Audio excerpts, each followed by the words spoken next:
அன்பர்களுக்கு பரமக்குடி ஜோதிடர் கேஜிபி அறிவழகனின் அன்பு வணக்கம்.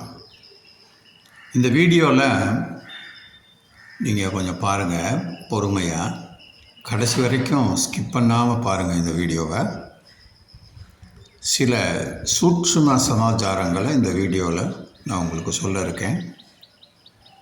இந்த கற்றுக்கொண்டிருக்கின்ற மாணவர்களும் சரி, அல்லது ஓரளவுக்கு ப்ரொஃபஷனில் இருக்கிறவங்களும் சரி, ஒருவேளை இது தெரிஞ்சவங்களாக இருந்தால் விட்டுருங்க, தெரியாதவங்க கண்டிப்பாக அதை பாருங்கள், உங்களுக்கு ரொம்ப யூஸ்ஃபுல்லாக இருக்கும். பொதுவாக இந்த ஜோதிடர்கள் ஜோதிடம் அப்படின்றது பொய், ஜோதிடர்களில் நிறைய ஏமாத்துறாங்க அப்படின்னு சொல்கிற அளவுக்கு சில குறை நிறைகள் இந்த ஜோதிடத்துறையில் இருக்கிறதுக்கான காரணங்களை இந்த வீடியோவில் எடுத்து சொல்லியிருக்கேன். இந்த வீடியோவில் பார்த்திங்கன்னா ஒரு ஜாதக கட்டம் போடப்பட்டுள்ளது. அதில் இருக்கிற கிரகங்கள்லாம் பார்த்திங்கன்னா எல்லா கிரகங்களும்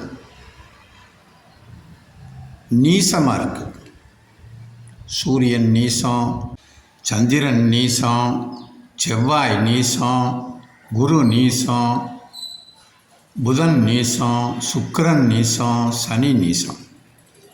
ஆக 7 கிரகங்களுமே நீச அமைப்பில் இருக்கக்கூடிய ஒரு ஜாதகம்.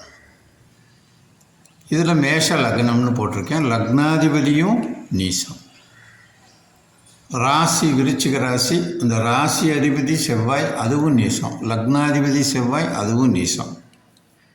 இப்படிப்பட்ட ஒரு ஜாதகம் எந்த மாதிரியான பலனை கொடுக்கும் அப்படின்றது ஒரு கேள்வி ஒரு பக்கம். இதுதான் ஜோதிடத்தில் உள்ள ஒரு வல்லமையை குறிக்கக்கூடிய ஒரு இடம். இதே மாதிரி இந்த ஜாதகத்தை பாருங்கள். இதில் சிம்ம லக்னம், அந்த லக்னாதிபதி மேஷத்தில் உச்சம் சூரியன், அதே மாதிரி சந்திரன் உச்சம் ரிஷபத்தில், குரு உச்சம் கடகத்தில், புதன் உச்சம் கன்னியில், சனி உச்சம் துலாமில், செவ்வாய் உச்சம் மகரத்தில், சுக்கிரன் உச்சம் மீனத்தில். இந்த ஜாதக கட்டத்தில் எல்லா கிரகங்களும் உச்சமாக இருக்குது. இது ஒரு ஸ்பெஷல் ஜாதகம். இந்த ஜாதகத்தையும் அந்த ஜாதகத்தையும் தனித்தனியாக அனலைஸ் பண்ணி பாருங்கள். அதில் இருக்கக்கூடிய விஷயங்களை நம்ம புரிஞ்சுக்கிறது இருக்கு இல்லையா, அதுதான் ஜோதிடம் சயின்ஸுன்றதுக்கான ஒரு முக்கியமான உதாரணம். இது ஒரு பக்கம். இப்போ பாருங்கள், இந்த கட்டத்துக்கு பக்கத்தில் மேலிருந்து, அதாவது அந்த இடைவெளியில் சூரியன் பி, சந்திரன் பி, சூரியன் சைவர், சந்திரன் சைவர், சூரியன் நீ, சந்திரன் நீ, சூரியன் // 3 2 பி, லக்னம் // 2 உக் 1, சூரியன் 10 சுர ஆ, சூரியன் 10 மைடி ஆ, லக்னம் 10 சுர ஆ, லக்னம் 10 பும்ரூயி. இதெல்லாம் பார்த்தா ஏதோ ஒரு குழப்பமாக இருக்குல்ல. அதே மாதிரி கட்டத்துக்குள்ளே பாருங்கள், அந்த சக்கரத்துக்குள்ளற, அந்த ஜாதக கட்டத்துக்குள்ளற சூ //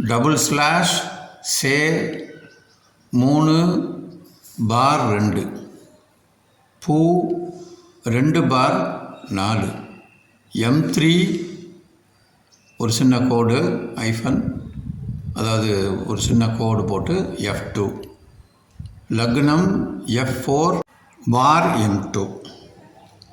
இந்த மாதிரி சில சங்கேத மொழிகள், சங்கேதமான எழுத்துக்கள், மொழிகள், எண்கள், இதெல்லாம் கூட ஜாதகங்களில் கொடுத்துருப்பாங்க. இப்போ நான் சொன்ன மாதிரி முதல்ல இருந்த ஒரு ஜாதக கட்டத்துக்கும் ரெண்டாவது இருந்த ஜாதக கட்டத்துலேயும் விஞ்ஞான ரீதியாக ஓரளவுக்கு நிகழாத ஒரு விஷயம் என்னென்னா, இந்த புதனும் சுக்கிரனும் சூரியனும் ரொம்ப தனிச்சு இருக்காது. சூரியன் இருக்குன்னா சூரியனை விரட்டியே தான் புதன் சுக்கிரன் போகிற மாதிரி இருக்கும். அதாவது பெரும்பாலும் 1-2 கட்டங்களுக்குள்ளறைய அருகருகாமையில் தான் சுக்கிரனும் சூரியனும் புதனும் அமையும். முன்ன பின்ன இருக்கும் ஒன்றுக்கொன்று. இதில் பெரும்பாலான ஜாதகங்களில் அந்த சூரியன் புதன் சுக்கிரன் சேர்ந்து ஒன்றா இருக்கும். சில ஜாதகங்களில் அந்த ஜாதகர்களுக்கு நீங்கள் கண்டிப்பாக அவங்க வீட்டில் ஏதாவது 3 தலைமுறைக்குள்ள எந்த ஜாதகருடைய ஜாதகத்தை பார்க்குறீங்களோ அது ஆணும் பெண்ணும் 3 தலைமுறைக்குள்ளர கண்டிப்பாக கடுமையான துர்மரணங்கள் நிகழ்ந்திருக்கும்னு உறுதியாக சொல்லலாம். அவங்களுக்கு அது தெரியாமல் இருக்கலாம், தெரிஞ்சிருக்கலாம். அது 2வது விஷயம். 1. 2வது, அந்த துர்மரணமாக போயிருக்குன்றதுக்கான உதாரணம் என்னென்னா, அந்த நபர், அந்த ஜாதக நபர், அவருடைய ஆயுள் காலமும் குறைவாகவே இருக்கும். அந்த பிறந்த நபருடைய ஆயுள் காலம். அதுக்காக தான் அந்த பித்ரு சாபம் நீக்கணும்னு, துர்மரணங்கள் மேலும் நிகழாமல் தடுக்கணும்னு அந்த நபர்களுக்கு சொல்லுவாங்க. அது சரியாக செய்யப்படுகின்றதா செய்யப்படுவதில்லையா என்பது மற்றொரு கேள்வி. இப்போ நான் சொன்ன இந்த சங்கேத மொழிகள், இதை ஒரு சில வம்சாவளிகள், இந்த ஜாதகத்தை கணிக்கக்கூடிய வம்சாவளிகள் குறிப்பெடுத்திருப்பாங்க. இதை வச்சு தான் அவங்க உடன் பிறந்தவங்க, தந்தையார், தாய் தந்தையருடைய விஷயம், தாய் மாமனுடைய விஷயம், இந்த மாதிரிலாம் டக்குன்னு பார்த்த உடனே சொல்கிறதை ஒழிய ஜாதகத்தை வைத்து அனலைஸ் பண்ணி சொல்ல மாட்டாங்க. அது ரொம்ப ஒரு நுணுக்கம் தெரிஞ்சவங்க தான் சொல்ல முடியும். ஓரளவுக்கு அனுமானமாக சொல்ல முடியும். இதுனா துல்லியமாக சொல்லிவிடுவாங்க.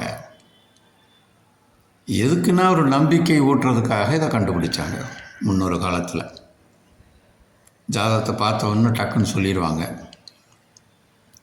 சொன்ன ஒன்று உடனே அவங்களுக்கு ஒரு ஆச்சரியமாக இருக்கும். ஜாதகத்தில் இதெல்லாம் கண்ணாடி மாதிரி தெரியுதே அப்படின்னு ஆச்சரியப்படுவாங்க.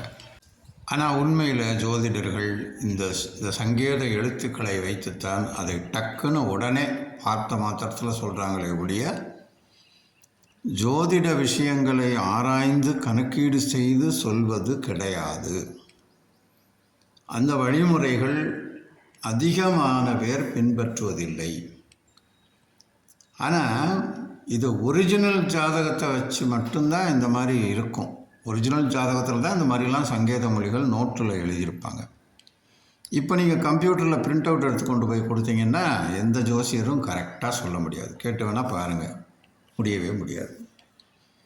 ஆக ஜோதிடம் என்பது வேறு, இது போன்று மேஜிக் மாதிரி சொல்கிறதுன்றது வேறு என்பதை புரிந்து கொள்ள வேண்டும்.